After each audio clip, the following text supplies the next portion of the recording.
This is Aisle 42.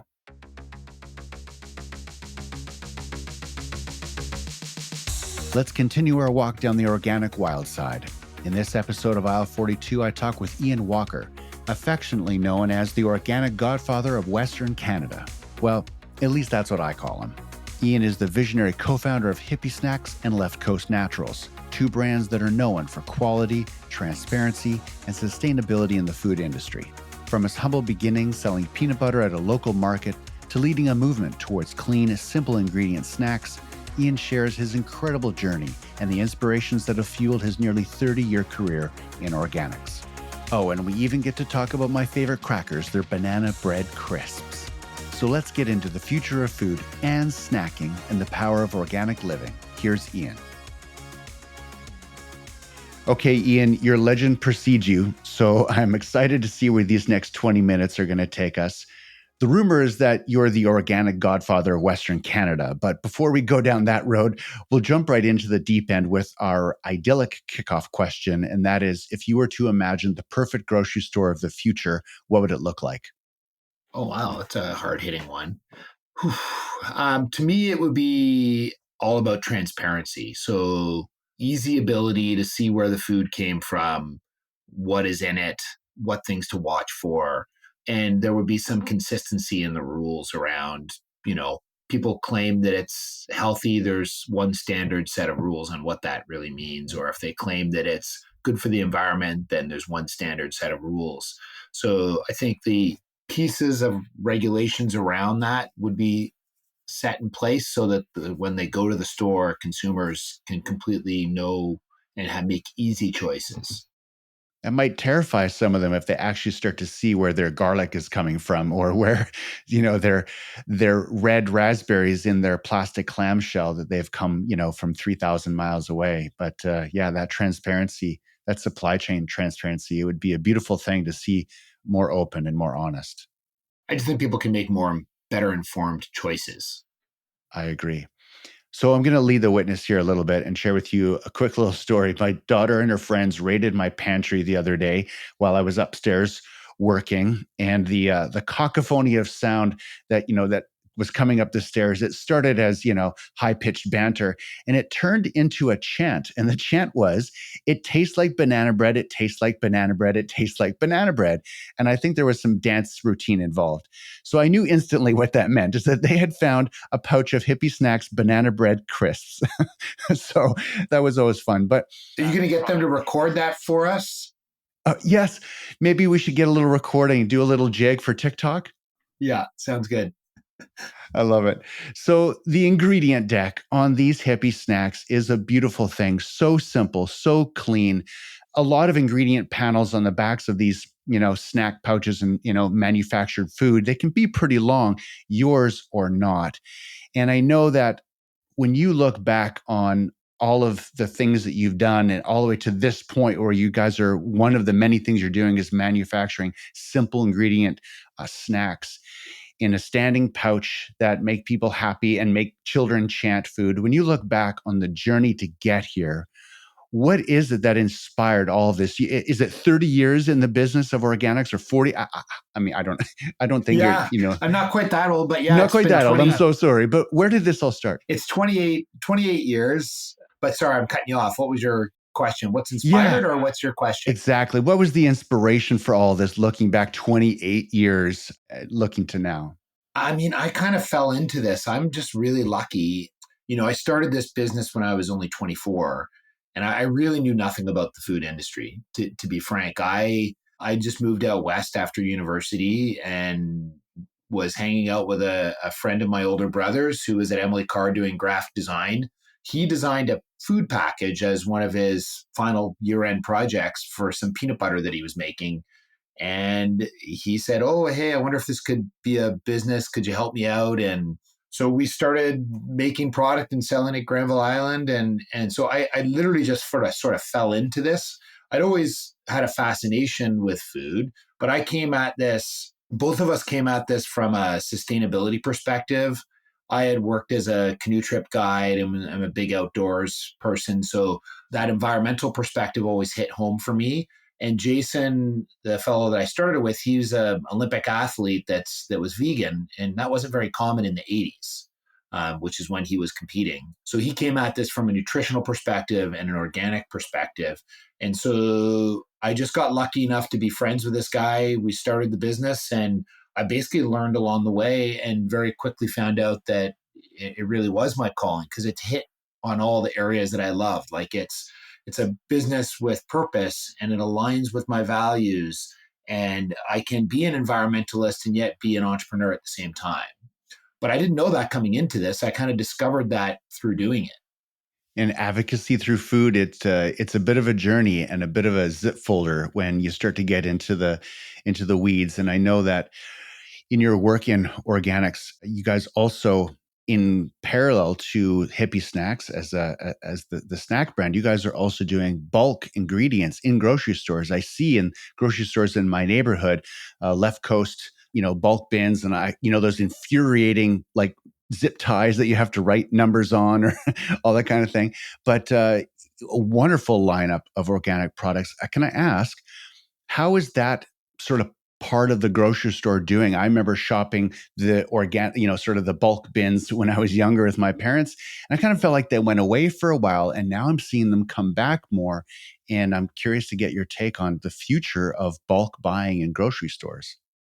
For sure. Just a bit of background. We started as a manufacturer and then we got into distribution, delivering our own products and other people's products. But we were also buying ingredients. And we realized that there was sort of an underserved market for a lot of those stores around bulk.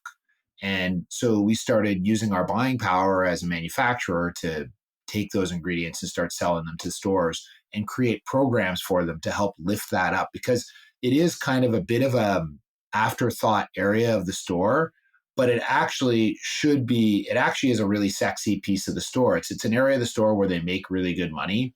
And I think the future is bright for bulk because it aligns with everything that consumers are asking for. So they're asking for more transparency and direct purchasing.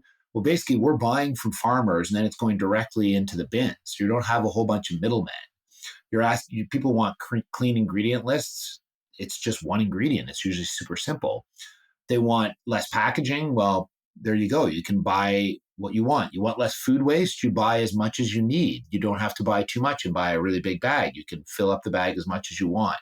So it really fits on a lot of the kind of things that consumers are asking for.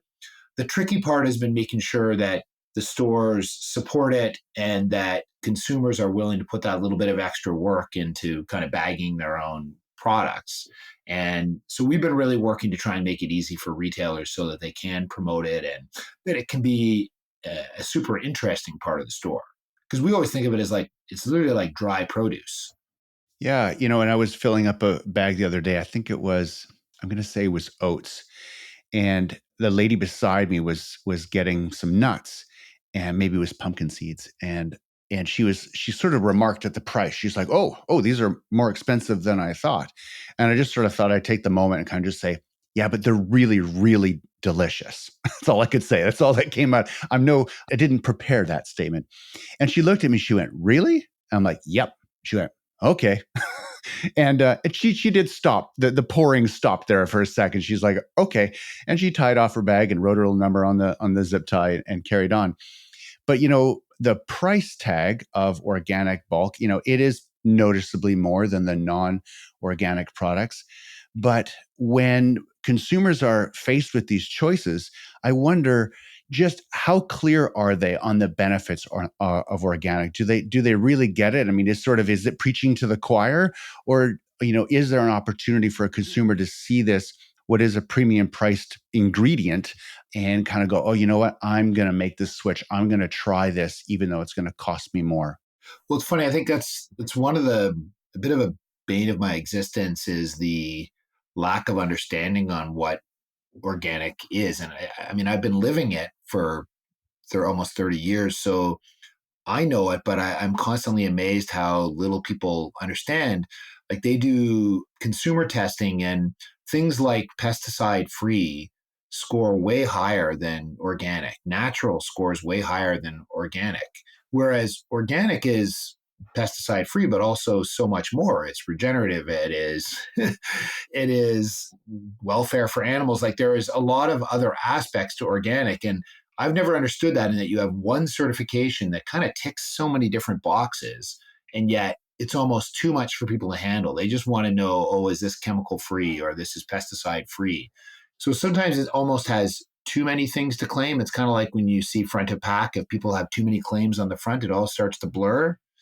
Sometimes I feel like organic is like that. So I think we have to tell a much better story, a concise story about why organic is better, why it's better for you, and why it's better for the planet.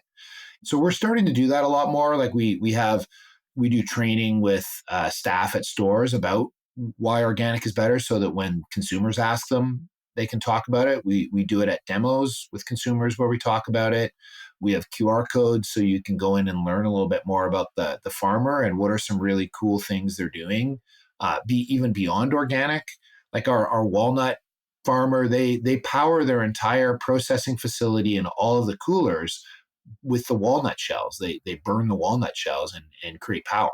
So they do a lot of these really cool, like our almond processor, they compost all of their almond shells, and that's what provides a lot of the nutrients for the soil. Like there's a lot of kind of full cycle activities going on here that really, when people hear about it, then they get really excited about it. But you have to be really good storytellers and communicators on these things. But those things tap into shared values. And when shopping, a lot of consumers are simply looking at the what's in it for me. Is it going to feed my family? Is it going to taste good? Is it they sort of their checklist is a lot shorter. And in the business, we talk about, the consideration set or sort of the consumer preferences. When I look at things like non-GMO, consumers seem to sort of understand that one a little bit easier because they, maybe they do, maybe they don't, but it's not as convoluted. It's almost single focused, and they sort of feel like, okay, well, genetically modified ingredients sounds scary. It sounds too laboratory. I want my food product to not be that processed or engineered. So they look for non-GMO. Is And you kind of said it, with the organic certification, given it is such a zip folder, when that gets unpacked, it gets overwhelmed. So it'll be interesting to see where the consumer mindset goes over the next few years as organic and regenerative starts to come into the conversation along with organic more. It'll be really interesting to see how consumers change their preferences for sure. We talk about this a lot with like food products that we make. Maybe there's a consumer's looking for, say, two attributes, and they're willing to pay for those two attributes.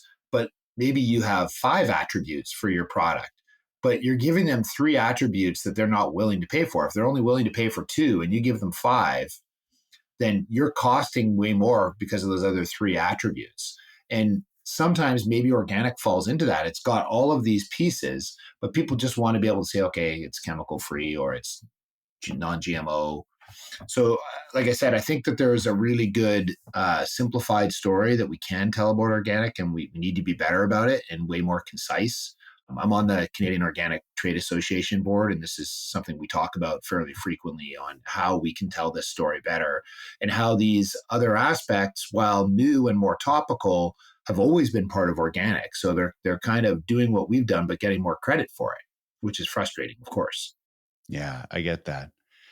Let's take a step back and go to Hippie Snacks and just highlight, if you would, for listeners, what do you make at Hippie Snacks and what are some of the flavors? And most importantly, Ian, what's your favorite Hippie snack?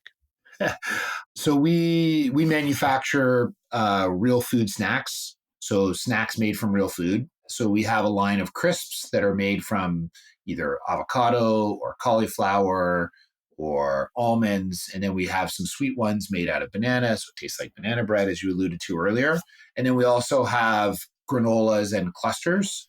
So we do a grain-free granola and a high fiber granola, as well as we do a nut and seed cluster, that type of product. My favorite right now is probably, it's usually the newer one. My favorite probably right now is we do a apple cinnamon high fiber granola. That's the one I'm eating the most lately. I love that one. I do love we do a vegan cheese almond crisp, and We actually took an extra year to launch that product because I'm a big cheese eater. So I'm not vegan myself, but we have made our products plant based. And we weren't happy with the until we were happy with the cheese taste, we weren't going to launch it. So we took an extra year to be able to do that. So I actually really like the taste of that one. I love it. I can't wait. Yeah, that would be, I feel like the vegan cheese applications, they're getting a lot more creative these days. They used to be sort of like, in a tub or in a, it was very simplistic. And now it's becoming an ingredient deck. It's becoming an ingredient that people are getting really creative with. So that's really, really fun. Well, and I don't think one of our things is you can't compromise on taste. At the end of the day, people are going to try something, but they won't eat it continually like a daily, weekly use type item if it doesn't taste great. And so it all comes down to tasting really good. And so, we like to say real food tastes better. So if we make it out of cauliflower, you can taste cauliflower. If we make it out of almonds, you can taste the almonds. And you kind of want to have that nice flavor that's approachable. Yeah, certainly when it comes to whole foods, when I roast cauliflower, my daughter will eat it. If I do anything else to cauliflower, she won't eat it. So there's certain ways to treat whole foods in ways that our families will enjoy. Yeah, a little better than boiling it for half an hour like grandma used to do.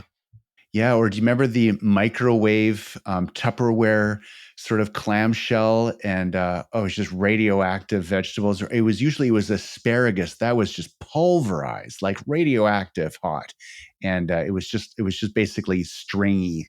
Oh, I just the smell I can actually smell it right now. My mom used to do, she would do zucchini and then she would grate cheese and put it on top of it and then throw it all in the microwave.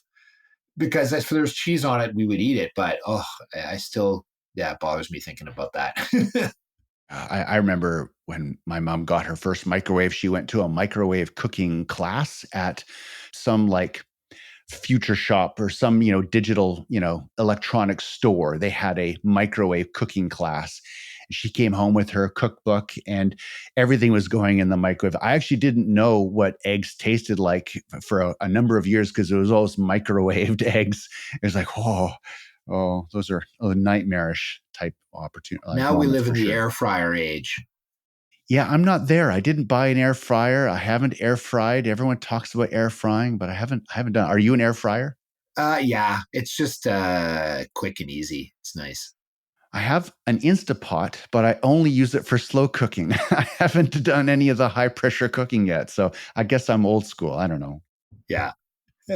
Well, I love this quick chat and I just love your product. And most importantly, the philosophy that you guys live and breathe over at Left Coast and Hippie Snacks. Just thank you to you and your team for all that you're doing, Ian, and appreciate the creativity and the wonderful flavors you guys make. Well, thank you so much for having me on, and thanks for telling lots of great stories. And saw you post about a whole bunch of great female entrepreneurs that you've interviewed over the last while. And so, thanks for getting all those stories out there. Appreciate that, Ian. Thanks so much. Thanks for listening to this episode of Aisle 42. If you want to learn more about everything that Ian and his team are making, go to hippiesnacks.com.